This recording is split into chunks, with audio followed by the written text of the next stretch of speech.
Hey guys, welcome back to our channel. So for today's video, I'm going to teach you how to make a Sellfy product only page. So first head over to sellfy.com and of course make sure that you're logged into your account. Next at the left corner of your screen, click on store settings, then click on customize store. This will then take you to the editor page. And to get started, start by creating a new page and this page is dedicated only for product only or product landing page. Start by adding this page a title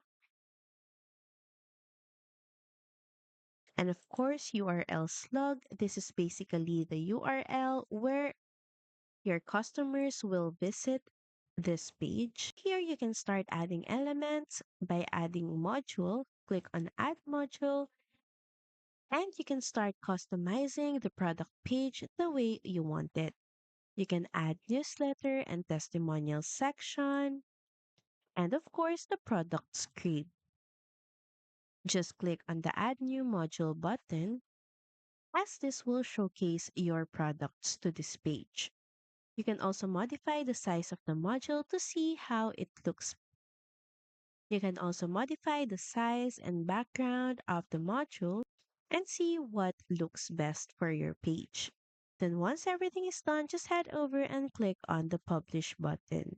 So that's pretty much it. Thank you very much for watching this video, and I'll see you again on the next one. Bye.